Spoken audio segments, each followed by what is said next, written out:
जय Hind everyone, this is Sunny Sharma. Welcome to the YouTube channel of PW nursing वाला। आपका बहुत बहुत स्वागत है भाई। आप लोगों के लिए, आप लोगों की डिमांड पर एक इम्पॉर्टेंट सेशन, जिसमें आप लोगों ने डिमांड की थी कि मैम आरआरबी का एग्ज़ाम आ गया है और लगभग 60 डेज़ हमारे पास जो है रिमेनिंग है, और इस 60 डेज़ में हम नॉन नर्सिंग की प्रिपरेशन कैसे करें, कैसे स्टार्ट करें अगर किसी ने नहीं की है, या जो हमने बेसिक्स कर लिए हैं इन 2 मंथ्स को कैसे यूटिलाइज किया जाए इस प्रिपरेशन के लिए। तो भाई सबसे पहले मैं आपको बताऊं कि आरआरबी एग्ज़ाम आपका 70 मार्क्स नर्सिंग और 30 मार्क्स नॉन नर्सिंग यहाँ पर पैटर्न रहता है।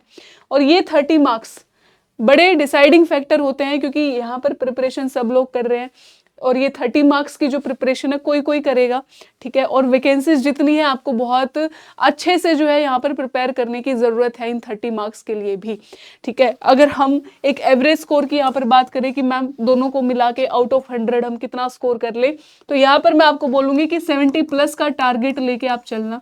तैयारी आपको पूरे 100 नंबर की करनी है और टारगेट स्कोर का बिल्कुल 70 प्लस ये आना ही आना चाहिए। और जब आप 100 नंबर की तैयारी करोगे तो आप 80 तक जरूर पहुंचते हो, 80 प्लस जरूर पहुंचते हो, ठीक है। वो जोन वाइज आपका डिपेंड करेगा, लेकिन यहाँ पर आपके जो स्कोर है वो इतना जरूर जाना चाहिए, चाहे आप किसी भी जोन से हैं। और आपको जो है 100 मार्क्स की प्रिपरेशन करनी है। 100 मार्क्स की प्रिपरेशन का मतलब क्या है कि अपना 100% देना है प्रिपरेशन के दौरान। क्योंकि अगर प्रिपरेशन के दौरान आपने ये सोच लिया कि मैं 100 में से 80 नंबर का केवल प्रिपेयर करूं, ठीक है, 80 नंबर क्योंकि मुझे लाने हैं, 80 नंबर का प्रिपेयर करूं, आपको कैसे पता कि वो वही 80 नंबर होंगे जो पेपर में आने हैं। इसीलिए हमें प्रिपरेशन के टाइम पे कंप्लीट 100% जो है सिलेबस कवरेज चाहिए, ठीक है। सिलेबस को हमें 100% कवर करना पड़ेगा। इसमें ना तो आप इसको स्किप कर सकते हो, ना आप इसको स्किप कर सकते हो। तो ये जो 30 मार्क्स की स्ट्रैटेजी है ये मैं आपको इस सेशन में बताने वाली हूँ कि कैसे कैसे आपको करना है, ठीक है भाई। तो ये 30 मार्क्स को अगर हम डिवाइड करें 10 में, ठीक है, तो 10 मार्क्स आपका जो है जीएस रहता है, जनरल साइंस, 10 मार्क्स आपका जीके रहता है और 10 मार्क्स आपका एप्टीट्यूड रहता है, ठीक है। ये कुछ पैटर्न है आपका आरआरबी का नॉन नर्सिंग का। अब अगर मुझे अभी से मान लो तैयारी करनी है, ठीक है, मेरे पास लगभग 60 डेज हैं और मुझे इसमें जो है अपनी प्रिपरेशन करनी है, तो मैं इसको जो है फर्स्ट 30 डेज, फर्स्ट हाफ और सेकंड हाफ में डिवाइड करूंगी। सबसे पहले फर्स्ट 30 डेज ये मेरा पहला टारगेट ये रहेगा कि अगर अभी तक मैंने सिलेबस कवर नहीं किया है, थ्योरेटिकल पार्ट नहीं पढ़ा है, तो मुझे पूरा पढ़ने नहीं बैठना है थ्योरेटिकल पार्ट, क्योंकि उसमें बहुत ज़्यादा टाइम आपका जाने वाला है। क्योंकि इसमें आपके बहुत ज़्यादा सब्जेक्ट हैं, यहाँ पर मैथ है, रीजनिंग है, जीके के कितने मल्टीपल सब्जेक्ट्स हैं, जनरल साइंस के आपके फिजिक्स, केमिस्ट्री, बायोलॉजी हैं, ये बहुत सारे सब्जेक्ट हैं। तो अगर आप स्मार्टली इसको नहीं करोगे, पूरा हमें नहीं कवर करना है, लेकिन स्मार्टली हमें ज़रूर इसको जो है सिलेबस को कवर करना पड़ेगा।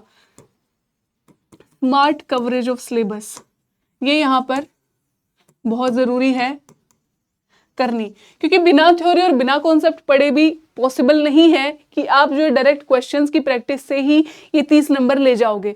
ये भी आपका जो है मायने रखती है कि आप कुछ सिलेबस, कुछ कॉन्सेप्ट और कुछ थ्योरेटिकल पार्ट को कवर करो। कैसे करना है मैं आपको ज़रूर बताऊंगी, ठीक है। तो पहले मैंने 30 में इसको डिवाइड किया, फर्स्ट हाफ, और नेक्स्ट आपका जो ये मंथ रहने वाला है।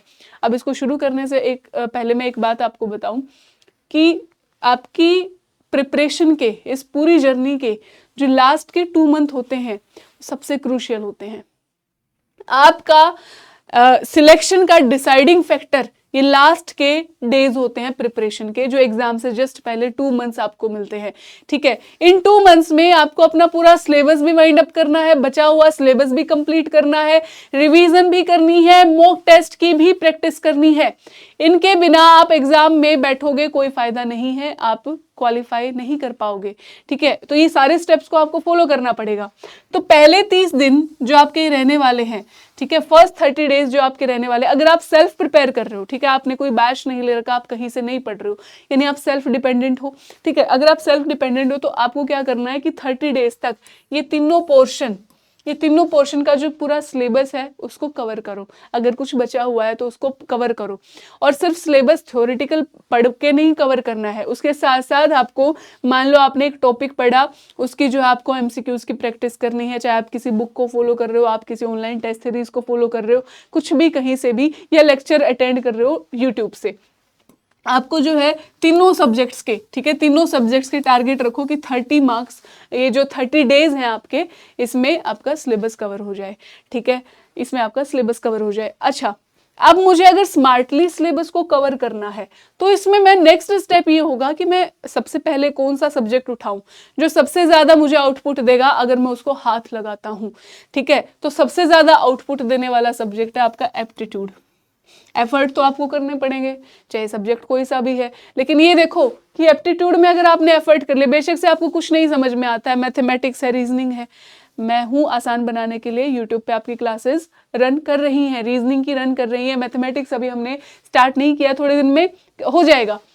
तो सबसे पहले हमें एप्टीट्यूड को अपना जो है स्ट्रॉन्ग बनाना है, इसको कवर करना है। इसमें ऐसा कुछ तो होता नहीं है कि भाई रीजनिंग में और मैथ्स में आपको जो है कोई थ्योरी पढ़नी है, नहीं, जस्ट सम फॉर्मूलाज और उस पर सिर्फ क्वेश्चंस की प्रैक्टिस करनी है। तो यहाँ पर तो हमें थ्योरी पढ़ने का कोई हमारा टाइम जो है जाने वाला नहीं है, ठीक है। आपके कुछ जो है फॉर्मूला बेस्ड कॉन्सेप्ट होते हैं, उसी में केवल क्वेश्चंस की प्रैक्टिस हमें करनी है। और मैं बता दूं, अगर एप्टीट्यूड का जो गिवन सिलेबस है वो आपने पूरा कवर कर लिया, ठीक है, रीजनिंग और मैथमेटिक्स के जो सिलेबस में आपको टॉपिक दे रखे हैं, ठीक है, जो सिलेबस में आपको टॉपिक दे रखे हैं, प्लस प्रीवियस ईयर उठाओ और उसमें देखो कि इनमें से कौन कौन से टॉपिक से सवाल पूछे गए हैं। और most important topics of non nursing for RRB, इसकी जो वीडियो है वो मैंने आपको ऑलरेडी पहले बना के दिए हुए हैं कि ये टॉपिक्स हर एक सब्जेक्ट के उसमें बताएगी कौन से सब्जेक्ट से कौन से मोस्ट इंपोर्टेंट टॉपिक्स हैं जो आपको लास्ट मिनट पे प्रिपेयर करने हैं और सबसे ज्यादा आउटपुट आपको देंगे और मैक्सिमम मार्क्स आप उनके थ्रू गेन कर सकते हो। ये वीडियो आपकी जो है डाल रखी है यूट्यूब पे, बनाई हुई है, उसको जरूर देख लेना। फिर आप जब उसको पढ़ रहे हो, उन सिलेबस में से पीवाईक्यूज आपने देखे, पीवाईक्यूज से आपको ये एनालिसिस हो गई कि मेरे को ये इंपॉर्टेंट टॉपिक्स यहाँ से बार बार पूछ रहा है, ये तो करने ही करने हैं, ठीक है, उसको टारगेट करो, उन टॉपिक्स को सबसे पहले कवर करो, ठीक है। ये 30 डेज, ये जो फर्स्ट हाफ है मैं इसमें आपको बता रही हूँ, इसमें आपको करना है, उसको कवर करिए, ठीक है। एप्टीट्यूड, रीजनिंग का भी, मैथमेटिक्स का भी, गिवन सिलेबस, गिवन टॉपिक्स को अगर आपने पढ़ लिया, यहाँ पर आपके पूरे 10 में से 10 आप गेन कर सकते हो, 10 आउट ऑफ 10 आपका बिल्कुल बन जाएगा अगर यहाँ पर टाइम और मेहनत दो चीजें आपने लगा दी, ठीक है। देन कौन सा सेक्शन है जिसमें आप जो है मैक्सिमम मार्क्स गेन कर सकते हो? देन आपका है जनरल साइंस का, ठीक है, जनरल साइंस का। भाई जनरल साइंस की क्लासेस आपको यूट्यूब पे आपकी रन कर रही है, फिजिक्स, केमिस्ट्री, बायोलॉजी की, ठीक है। उन क्लासेस को अगर आपका जनरल साइंस कॉन्सेप्ट क्लियर है, थ्योरी आपको क्लियर है, आपको एमसीक्यूज प्रैक्टिस की नीड है, आपने वो एमसीक्यूज को अगर प्रैक्टिस कर लिया, कुछ और बुक से आपने एमसीक्यूज को प्रैक्टिस कर लिया, कुछ और ऑनलाइन टेस्ट सीरीज से आपने एमसीक्यूज को प्रैक्टिस कर लिया, यहाँ पर आप out of 10 maximum marks gain कर सकते हो, मैक्सिमम मार्क्स, ठीक है। यहाँ पर आउट ऑफ 10 आप मैक्सिमम मार्क्स गेन कर सकते हो, ठीक है, अगर आपने इन दो पोर्शन को जो है कवर कर लिया। 20 मार्क्स का ये आपका पोर्शन है और मैक्सिमम आउटपुट देने वाला पोर्शन है अगर इस पे टाइम और मेहनत लगाई जाए। और थोड़ा सा टफ है, इसलिए मैं कह रही हूँ कि टाइम और मेहनत, एफर्ट्स लगेंगे, लेकिन आउटपुट जरूर मिलेगा। अब मैं ये जीके के लिए क्यों नहीं बोल रही, क्योंकि जीके का ऐसा पोर्शन है, मेहनत लगाओ, टाइम लगाओ, उतना आउटपुट आपको कभी नहीं मिलेगा। आपको नहीं पता कि 1000 मान लो यहाँ पर इंपॉर्टेंट क्वेश्चंस हैं, उसमें से 10 क्वेश्चन आपके बनेंगे, आपने 1000 क्वेश्चन प्रैक्टिस करना, ये मैं आपको सपोज करवा रही हूँ कि मान लो 1000 क्वेश्चन का सिलेबस है, ठीक है, 10 क्वेश्चन उसमें से आएंगे, 100 क्वेश्चन की आप प्रैक्टिस करोगे। अब ये बाकी के बचे हुए 900 क्वेश्चन में से 10 क्वेश्चन बनेंगे या इन 100 क्वेश्चन में से ही 10 क्वेश्चन बन जाएंगे, टोटली डिपेंड ऑन लक। जितना गिवन टाइम है उसमें ये आपका जो है पैटर्न रहने वाला है कि इतना सिलेबस है, इतना आप प्रिपेयर कर पाओगे, इतना आप नहीं कर पाओगे, और इतने में से आएगा या इतने में से आ जाएगा आपके लक पे डिपेंड करता है। इसीलिए आपको टाइम और मेहनत सबसे ज्यादा कहाँ देनी है, आपको जीएस और एप्टीट्यूड पे देनी है। लेकिन इसका मतलब ये बिल्कुल नहीं है कि आप जो है जीके को अवॉइड करो।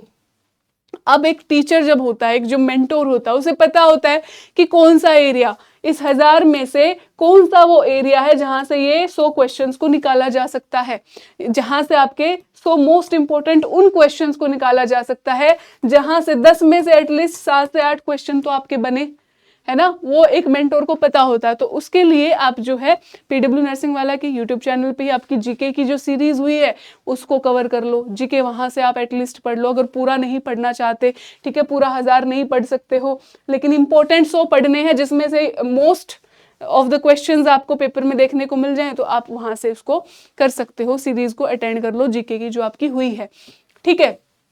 जनरल साइंस की फिलहाल चल रही है। रीजनिंग के आपके बहुत सारे सेशंस हुए हैं, ठीक है, जो आरआरबी के लिए इंपॉर्टेंट है। रीजनिंग सेशन को भी आप अटेंड कर सकते हो और आने वाले टाइम में वो यूट्यूब पे करवाए भी जाएंगे आपके, ठीक है। जैसे आपका जनरल साइंस का कंप्लीट होता है तो वो भी करवाया जाएगा। तो ये स्ट्रेटेजी है आपकी इन तीनों सब्जेक्ट्स को लेके। तो 30 दिन में तो हमें ये सारा कवर करना है इस तरीके से, विद एमसीक्यूज प्रैक्टिस, ठीक है। विद एमसीक्यूज प्रैक्टिस आपको जो है 30 डेज में इसको कवर करना है।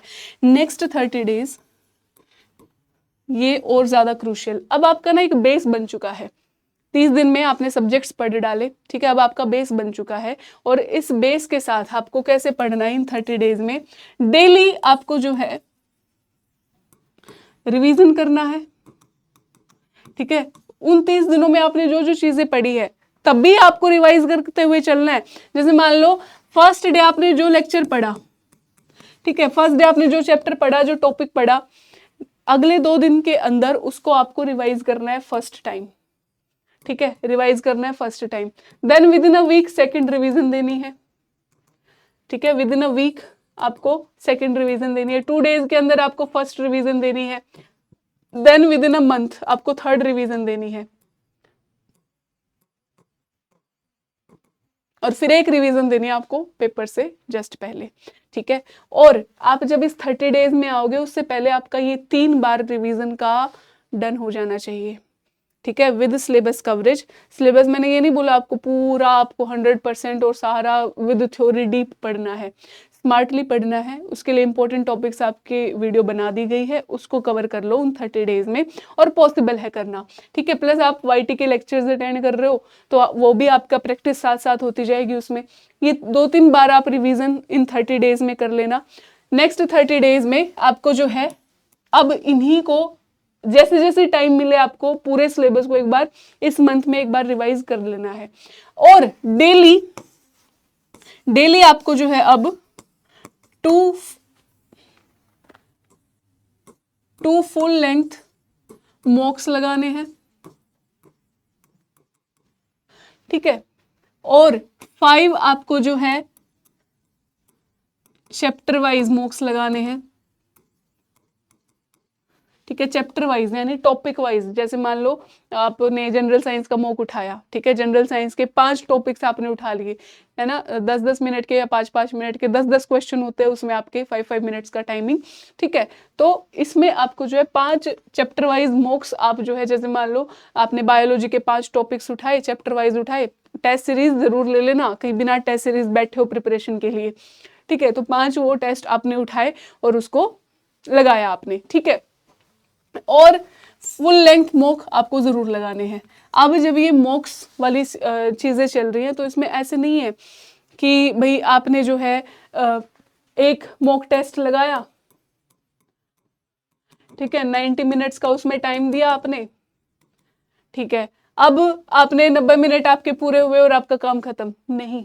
अब आपको जो है बैठ के इसमें मान लो एक मॉक टेस्ट लगाने पर आपको 100 में से 50 क्वेश्चंस आपके ठीक हुए, ठीक है, 50 क्वेश्चंस आपके ठीक हुए, 40 नंबर मान लो आपने स्कोर किए, नेगेटिव मार्किंग भी आपकी हो गई, रॉन्ग क्वेश्चंस आपने अटेम्प्ट कर दिए या बहुत सारे आपने अनअटेम्प्टेड छोड़ दिए, ये सारी चीजें आपको जो है मॉक में देखने को मिलती हैं।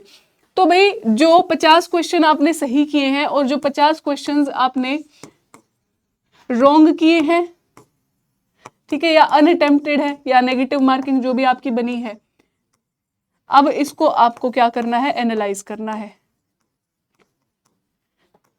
डिटेल में एनालाइज करना है, ठीक है। आजकल जब टेस्ट सीरीज आप लेते हो, पढ़ते हो, तो उसमें आपको जो है हर एक ऑप्शन को एक्सप्लेन किया गया है या आंसर को भी डिटेल में एक्सप्लेन किया गया है अच्छे से।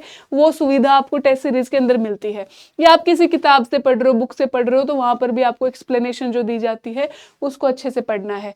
आपने देखा कि इन 50 क्वेश्चन में, ये 50 क्वेश्चन नहीं है, 50 टॉपिक्स हैं, ये 50 आपके कॉन्सेप्ट हैं। इन 50 कॉन्सेप्ट को आपने फर्स्ट डे जो है क्लियर करना है, क्लियर कर लिया, यानी 50 क्वेश्चन ये, और 2 फुल लेंथ मॉक टेस्ट के 50 + 50 100 क्वेश्चन, 100 क्वेश्चंस। वो डिपेंड करता है कि आप कितने गलत कर रहे हो या कितने नेगेटिव मार्किंग में जा रहे हैं, ठीक है। तो आपको इसको डीपली एनालाइज करना है, यानी आपने उतने कॉन्सेप्ट पढ़ लिए हैं, उस क्वेश्चन के माध्यम से उतने आपने कॉन्सेप्ट्स को पढ़ लिया है। तो इसमें चाहे 2 घंटे लग रहे हैं, चाहे 3 घंटे लग रहे हैं, इसको स्किप मत करना। दिस इज वेरी इंपॉर्टेंट, ठीक है। आप इसको स्किप नहीं करोगे, इस चीज को आपको जो है ध्यान रखना है अपनी प्रिपरेशन के दौरान। और 30 डेज तक ये कंटिन्यूअसली चलना चाहिए। 30 डेज तक रिवीजन आपकी प्लस ये मॉक टेस्ट की प्रैक्टिस, ये जरूर चलना चाहिए। प्लस आप जो वाईटी पे लेक्चर अटेंड करते हो ना, यूट्यूब पे जो आप लेक्चर अटेंड करते हो, अब मैं नॉन नर्सिंग की बात करूँ तो 4 PM पे आपका जो है लेक्चर होता है यूट्यूब पे, PW नर्सिंग वाला पे। यहाँ पर जब आप लेक्चर अटेंड कर रहे हो, यहाँ पर जो आप मोस्ट इंपॉर्टेंट MCQs की प्रैक्टिस कर रहे हो, वो भी आपका मॉक टेस्ट ही है, ठीक है। वो सबसे ज्यादा फायदेमंद है, क्योंकि वहां पर आपको पूरा अपना कंपटीशन लाइव में आप देख रहे हो कि कितने बच्चे कैसे क्या जो है प्रिपरेशन कर रहे हैं, कैसे आप मिस्टेक कर रहे हो, और लाइव में ही आपको समझाने वाला है साथ के साथ, ठीक है। यहाँ पर जब आप प्रैक्टिस कर रहे हो, यहाँ पर आपको सारी चीजें खुद से करनी है, ठीक है। सेल्फ एनालिसिस करनी है, आपको खुद समझना है चीजों को, सारी चीजों को। तो और यहाँ पर आप इसको मॉक टेस्ट मान के चलो, जो MCQs की प्रैक्टिस यूट्यूब पे आपकी हो रही है, तो ये आपके लिए और भी ज्यादा फायदेमंद है। इसको स्किप मत करना। 2 मंथ्स तक आपको यही रखना है। डेली आप क्लास अटेंड करो, ठीक है। क्लास के बाद उसकी रिवीजन करो। रिवीजन का मैंने आपको बता दिया है कैसे आपको रखना है, इस तरीके से आपको रखना है। चाहे शुरू से भी शुरू कर रहे हो, बस क्लासेस को अटेंड कर लो, लेक्चर्स को अटेंड कर लो। जो कॉन्सेप्ट नहीं आता है, जो आता है उसके मैक्सिमम MCQs को प्रैक्टिस करो। ये आपकी पूरी स्ट्रेटेजी 60 डेज आपको फॉलो करनी है। और यहाँ पर इन दिनों में जो चीज़ें आप पढ़ रहे हो, ठीक है, जो चीज़ें आप रिवाइज कर रहे हो, वो आपके दिमाग में एकदम ऐसे फिट बैठने वाली हैं, और एग्जाम में आपको कॉन्फिडेंट आप फील करोगे। आपको कॉन्फिडेंस यही चीज़ें देंगी कि हाँ, हमें कुछ आता है, हमने कुछ पढ़ा हुआ है, ठीक है। तो कुछ ना पढ़ने से बेटर है, कुछ ना करने से बेटर है आप 60 डेज इसको फॉलो करके देख लो, ठीक है। इसमें आप जो भी चीज़ें गेन करोगे, हो सकता है कि आपने 60 डेज में अगर ईमानदारी से इसको पढ़ा, मैक्सिमम पोर्शन वहीं से आपका आ जाए जो आपने पढ़ लिया, ठीक है। तो चांस मत लो, बस करने की, एक्शन की देरी है, जो आपको इम्प्लीमेंट करनी है चीज़ें।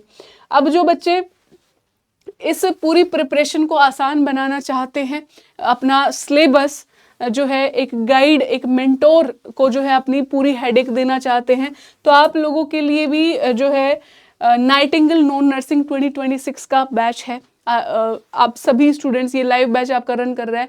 बिना देरी किए PW ऐप पे जो है ये नाइटिंगेल नॉन नर्सिंग 2026, इस बैच को नर्सिंग में जो है सर्च करेंगे आप, आपके सामने होगा। इसको आप इसमें आप एनरोल कर लीजिए। आपके सारा जो सिलेबस है विदिन 2 मंथ्स टाइमली कवर होगा। वहाँ पर आपको प्रॉपर गाइडेंस जो मिलती है, आप उसको फॉलो करो, और उसके साथ मॉक टेस्ट और रिवीजन आपको अपनी तरफ से करनी है। सिलेबस कवरेज, कॉन्सेप्ट क्लैरिटी यहाँ से मिल जाएगी। आपको बस उसको बार बार रिवाइज करना है, जो क्वेश्चंस आपको दिए जा रहे हैं उसको प्रैक्टिस करना है, और आपको मॉक टेस्ट लगाने हैं। अपनी तरफ से इतना करना है। बाकी सारा मटेरियल वगैरह, वो सारी चीज़ें, PDF, लेक्चर नोट्स आपको इस बैच में भी मिल जाएंगी। अदरवाइज आप YT से जो लेक्चर अटेंड करते हो, वो तो आपको करना ही करना है, ठीक है। So this was the guidance for your upcoming RRB nursing superintendent exam. और ये जो नॉन नर्सिंग की गाइडेंस है, ये आपके सिर्फ नर्सिंग सुपरिंटेंडेंट ही नहीं, दूसरे पैरामेडिकल कैटेगरीज में जो आपका सेम पैटर्न रहता है 30 नंबर का, उसके लिए भी आपकी जो है कारागार सिद्ध होने वाली है। उसके लिए भी आप इस गाइडेंस को फॉलो कर सकते हो। आपको किसी और जो है टॉपिक पे वीडियो चाहिए, सब्जेक्ट पे वीडियो चाहिए कि मैम हमें इस चीज़ में गाइडेंस चाहिए है, वो आप कमेंट करके बता सकते हो, ठीक है। आपको वीडियो कैसा लगा वो आप बता सकते हो। अपने फ्रेंड्स में आप इसको शेयर कर सकते हो, ताकि उनको भी प्रॉपर गाइडेंस मिल सके। Thank you everyone, bye bye, take care, Jai Hind.